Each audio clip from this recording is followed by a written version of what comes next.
السلام علیکم ورحمۃ اللہ وبرکاتہ۔ ان الحمد للہ والصلاۃ والسلام علی رسول اللہ وعلی آلہ واصحابہ وآل بیتہ اجمعین، اما بعد۔ رب اشرح لی صدری ویسر لی امری واحلل عقدۃ من لسانی یفقہوا قولی۔ میرے پیارے بھائیوں، دوستوں، بزرگوں، ساتھیوں، ہمارے ادھورے وعدے اس عنوان سے قسطوار دروس کا سلسلہ جاری ہے، جہاں پہ ہم ان وعدوں کا ذکر کر رہے ہیں جو ہم نے لا الہ الا اللہ کے تحت اللہ رب العزت سے کر رکھے ہیں۔ تو جتنا زیادہ ہم ان وعدوں کے ساتھ وفا کرتے ہیں، اللہ رب العزت کی اس امت کے لیے یا آپ کی ذات کے لیے نصرت اور رحمت اتنی زیادہ قریب ہو جاتی ہے، اور جتنا زیادہ آپ ان وعدوں سے بے وفائی کرتے ہیں، اللہ کی نصرت اور رحمت ہم سے اتنی دور ہو جاتی ہے۔ اور ظاہری سی بات ہے، آپ وعدہ وفا کر نہیں سکتے اگر آپ نہیں جانتے کہ ہم نے وعدہ کیا کیا ہے۔ تو پہلا وعدہ جو ہم نے اللہ رب العزت کی ذات سے کر رکھا ہے وہ علم کا وعدہ ہے۔ اور آپ یہ وعدہ کیا اقرار اس طرح کرتے ہیں کہ میں ہر معاملے میں علم کا اقرار کرتا ہوں اور جہالت کا انکار کرتا ہوں۔ جاہل شخص کبھی ایمان والا نہیں ہو سکتا۔ ایمان والا ہمیشہ جو کرتا ہے علم کے ساتھ کرتا ہے۔ تو اس لیے اس کے تحت مسلمانوں کا یہ اصول ہوتا ہے کہ علم پہلے ہے، عمل بعد میں ہے۔ سیاست کرنی ہے تو اس کا پہلے علم ہے، شادی کرنی ہے تو اس کا پہلے علم ہے، کاروبار کرنا ہے تو اس کا پہلے علم ہے۔ یہ ہم نے اللہ رب العزت کی ذات کے ساتھ وعدہ کیا ہے۔ دوسرا وعدہ یقین ہے، یعنی اس علم کا کوئی فائدہ نہیں ہے اگر اس علم کے اوپر آپ کو یقین نہیں ہے۔ تو اس لیے میں شبہات کا انکار کرتا ہوں اور مکمل یقین کا اقرار کرتا ہوں۔ اصول کیا کہتا ہے کہ شک شیطان کی طرف سے ہے، یقین اللہ کی طرف سے ہے۔ شکی مزاج شخص کبھی ایمان والا نہیں ہو سکتا۔ ایمان والا ہے تو وہ جو کرتا ہے، شادی کرتا ہے، رشتہ بناتا ہے، کاروبار کرتا ہے، جاب کرتا ہے، پورے یقین کے ساتھ کرتا ہے، کیونکہ وہ مانتا ہے شک شیطان کی طرف سے ہے اور یقین اللہ کی طرف سے ہے۔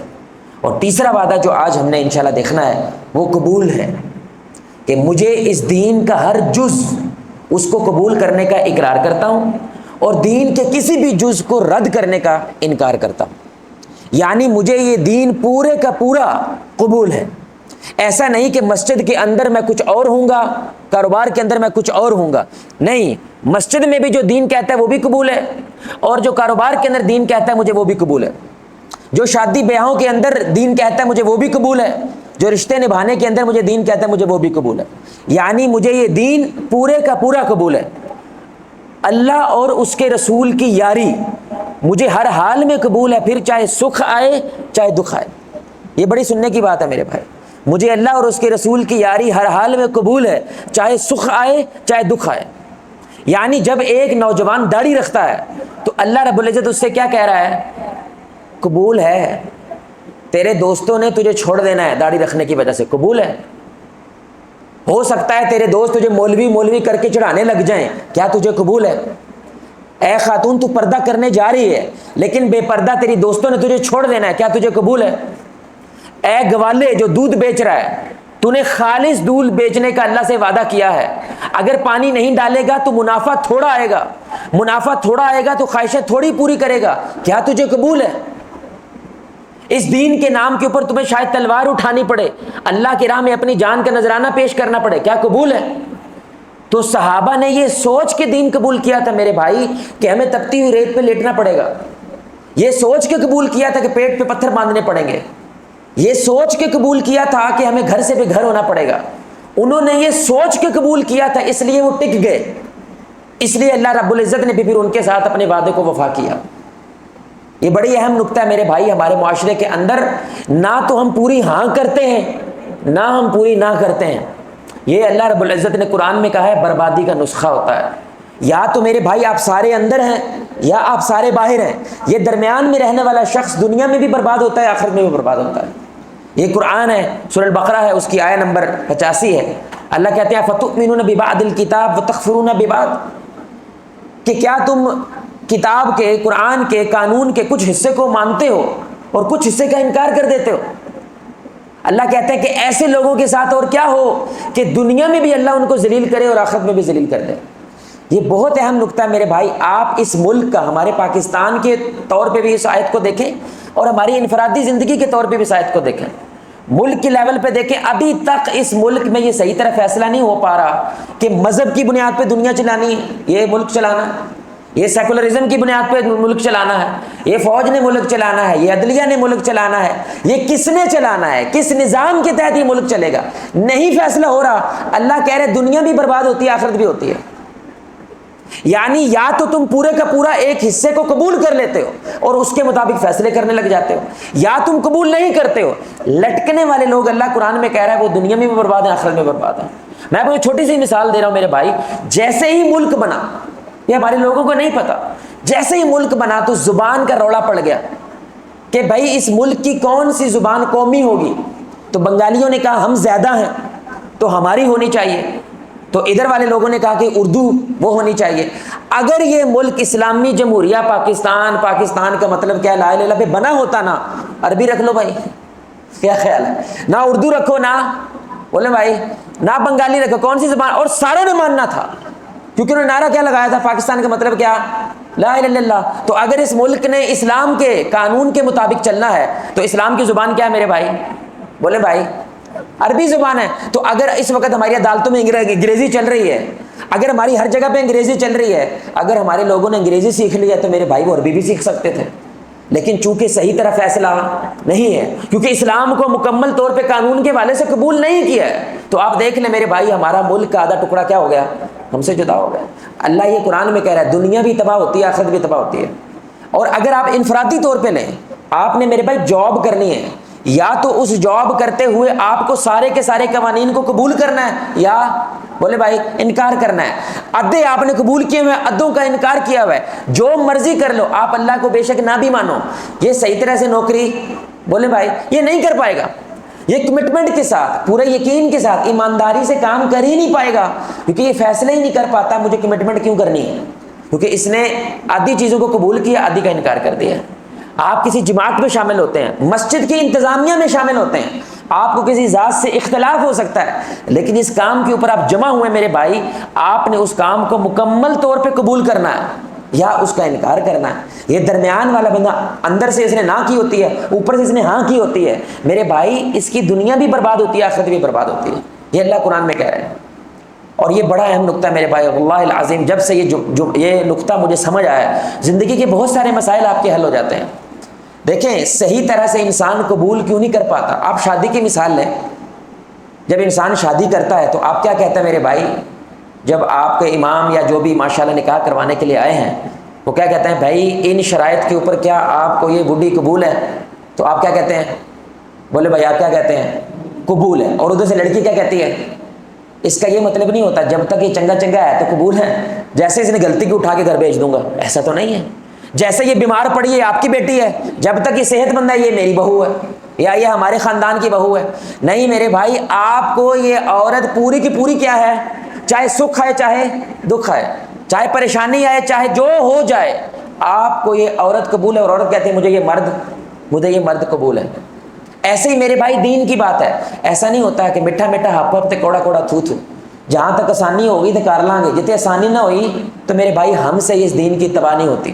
یہ میرے بھائی آپ اصول نہیں اپنا سکتے، یا تو آل ان یا آل آؤٹ، درمیان میں رہنے والا بندہ میرے بھائی اللہ رب العزت کو قابل قبول نہیں ہے۔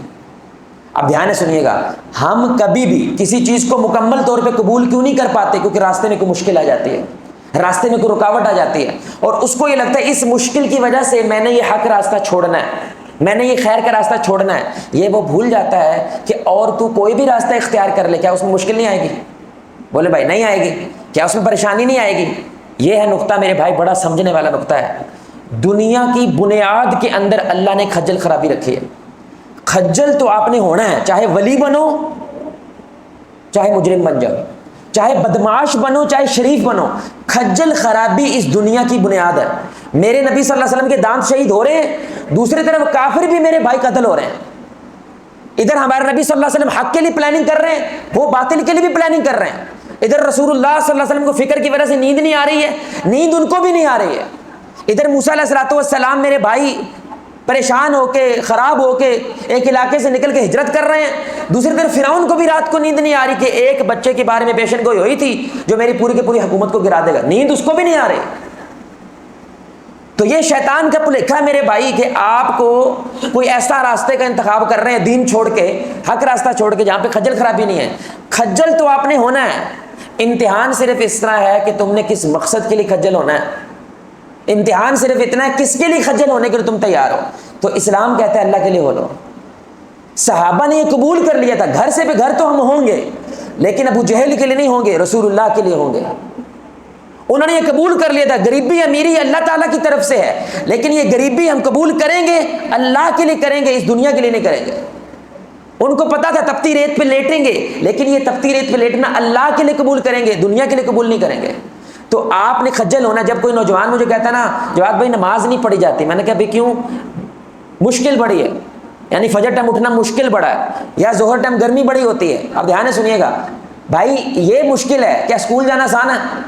بولے بھائی کیا اسکول جانا آسان ہے؟ اس کے لیے صبح اٹھنا نہیں ہے، 8 گھنٹے یہاں پہ کتنی فجر تقریباً 15 سے 20 منٹ، وہاں پہ کتنے 8 گھنٹے تم نے اس کے لیے سارے برباد کرنے ہیں۔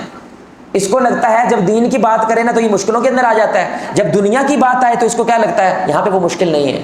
یہ میرے بھائی خجل خرابی دنیا کی بنیاد ہے۔ آپ اسلام کو قبول کرتے ہوئے اس کو بھی قبول کرتے ہیں کہ میں ہر قسم کی خجل خرابی کے لیے تیار ہوں، مجھے یہ خجل خرابی بھی قبول ہے۔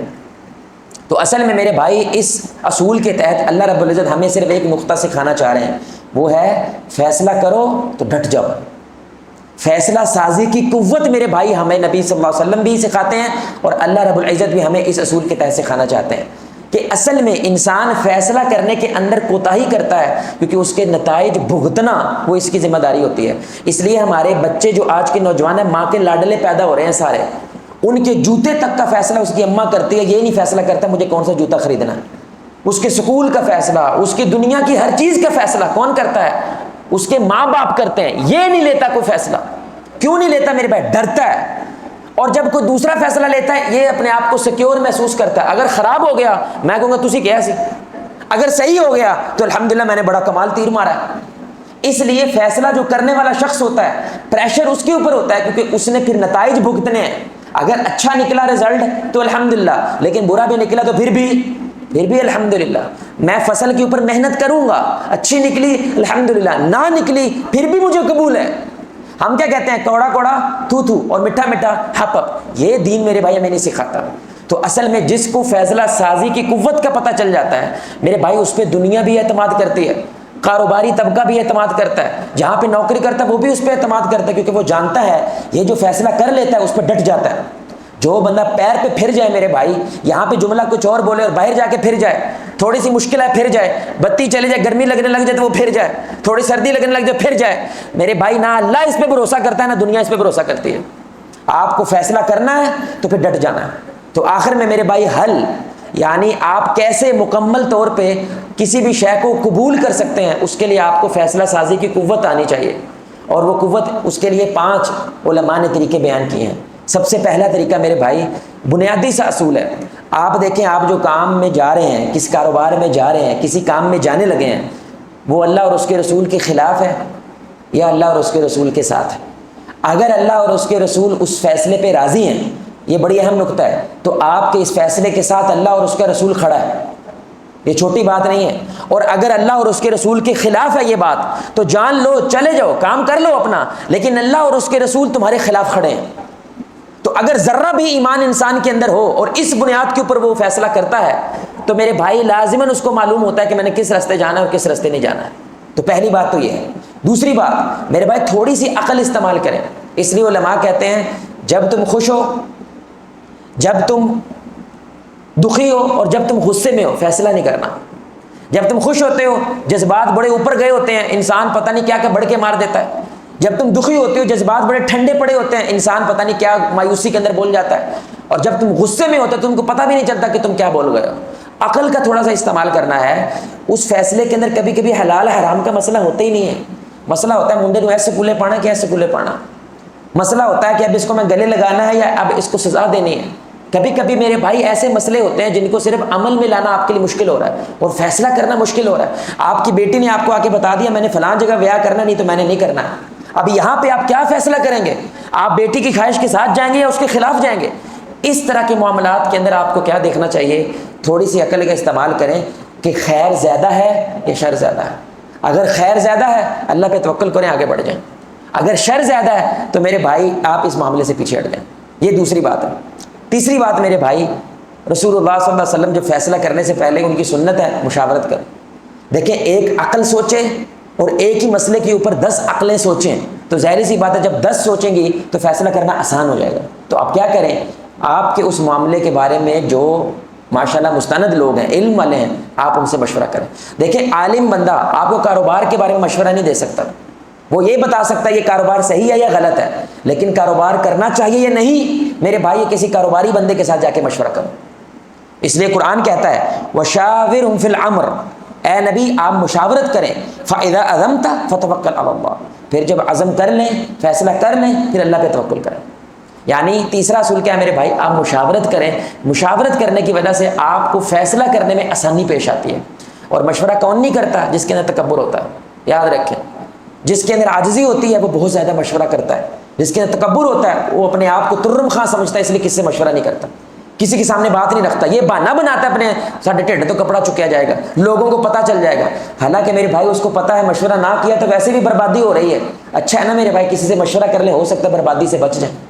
چوتھا اصول میرے بھائی، آپ نے پہلے لوگوں سے مشورہ کرنا ہے. لوگوں سے مشورہ کر کے جو بھی آپ نے فیصلہ کیا ہے اس فیصلے پہ پھر اللہ سے مشورہ کرنا ہے، وہ استخارہ ہوتا ہے. تو بخاری کی حدیث ہے، رسول اللہ صلی اللہ علیہ وسلم صحابہ کو ایسے استخارہ سکھاتے جیسے قرآن کی سورت سکھاتے تھے. اللہ اکبر. اس لیے استخارے میں یہ بڑا اصول اہم ہے. آپ نے میرے بھائی پہلے لوگوں سے مشورہ کریں، اپنا تجربے لڑائیں، اپنے علم کو استعمال کریں اور کوئی فیصلہ کریں. اس ایک فیصلے کے اوپر پھر آپ اللہ سے مشورہ کرتے ہیں، کیونکہ مستقبل نہیں جانتے، اللہ مستقبل جانتا ہے. تو اس استخارے کے ذریعے اللہ کیا کرتا ہے، آپ کے دل کو خیر کے اوپر جما دیتا ہے. پانچویں میری بھائی بات، پھر آپ دعا کریں کہ یا اللہ اب مجھے اس فیصلے پر ڈٹ جانے کی اور اس کے جو بھی نتائج نکلیں ان کا سامنا کرنے کی توفیق عطا فرما. توکل مانگیں اللہ رب العزت کی ذات سے. اور آخری بات میرے بھائی، یہ نہ بولیں پھر اگر ایسا ہو گیا تو، اگر ویسا ہو گیا تو، کیونکہ آپ نے دوسرے اصول کے اندر یہ اللہ سے وعدہ کیا ہے، میں شک کا انکار کرتا ہوں، یقین کا اقرار کرتا ہوں. شک میں نہیں پڑھنا، یہ نہیں کہنا اگر ایسا ہو گیا، اگر یہ اگر مگر نہیں کرنا. یہ ساری چیزیں آپ نے پوری کر لی ہیں میرے بھائی پہ کھڑے ہو جائیں. نہ ہو کہ بھی آپ نے ڈپریشن میں ہی رہنا ہے، نہ ہو کہ بھی آپ نے پریشان ہی رہنا ہے. اچھا ہے نا میرے بھائی، اگر حق راستے پہ چلیں گے پھر پریشان ہوں گے، وہ بھی اجر ہے. دین کے راستے پہ، حق کے راستے پہ آپ نے کوئی فیصلہ لیا ہے اور سارا خاندان آپ کے خلاف ہو گیا ہے، اللہ کی قسم وہ جو آپ کھڑے ہیں وہ کھڑا ہونا آپ کی عبادت ہے، کیونکہ آپ حق پہ کھڑے ہیں، آپ خیر پہ کھڑے ہیں، آپ خیر راستے کے لیے وہ تکلیفیں برداشت کر رہے ہیں. اس وجہ سے ایمان والے کے لیے وہ تکلیف برداشت کرنا آسان ہو جاتا ہے، اس کے لیے مشکل نہیں ہوتا. کیوں؟ کیونکہ اس کو جانتا ہے کہ ان اللہ مع الصابرین، کیونکہ اب میں حق پہ ہوں، اب صبر کروں گا تو اللہ میرے ساتھ. میرے بھائی یقین جانے ہم صحیح طرح سے اس دین کو قبول نہیں کر رہے. ہمیں جہاں پہ یہ بوفے سسٹم سمجھا ہوا ہم نے، جو ہمیں چنگا لگتا ہے وہاں پہ ہم دین قبول کر لیتے ہیں. اس لیے اس کی بیماری پیدا ہوتی ہے. جو مسجد میں کچھ اور ہوتے ہیں، ٹھیک ہے، جو لبرل آدمی کے سامنے بیٹھا ہوگا کچھ اور ہوتے ہیں، یونیورسٹی میں کچھ اور ہوتا ہے، پھٹے پہ بیٹھا ہوگا چائے پینے کے لیے کچھ اور باتیں کرتا ہے. اس کی ایک شخصیت رہتی نہیں ہے، خود ہی تباہ ہو جاتی ہے. یہ آئیڈینٹی کرائسس کا شکار ہو جاتا ہے میرے بھائی. وجہ کون ہو تم، کس بنیاد پہ تم کھڑے ہوئے ہو، کیا قبول ہے تمہیں زندگی میں اور کیا رد ہے، اس کو اس بات کا معلوم نہیں ہوتا. اس لیے اللہ کیا کہتے ہیں، عذاب کیا ہے، دنیا بھی برباد آخرت بھی برباد. نہ دنیا میں یہ فیصلہ کر پاتا ہے نہ آخرت میں کر پاتا ہے. اللہ سے دعا ہے اللہ رب العزت ہمیں اس دین کو پورے کے پورے بیانیے کے ساتھ قبول کرنے کی توفیق عطا فرمائے. اللہ رب العزت ہمیں اس دین کو ہر مشکل کے باوجود، ہر پریشانی کے باوجود، ہر سکھ دکھ کے باوجود، ہر حال میں قبول کرنے کی توفیق عطا فرمائے. اللہ آپ کو، مجھے، ہم سب کو محمد رسول اللہ صلی اللہ علیہ وآلہ وسلم کی ذات کے ساتھ جنت الفردوس میں اس انداز سے اکٹھا کرے. ہم سب مل کے اللہ کے چہرے کو آسمان میں دیکھیں 14ویں رات کا چاند. سبحانک اللہم وبحمدک اشہد ان لا الہ الا انت استغفرک واتوب الیک.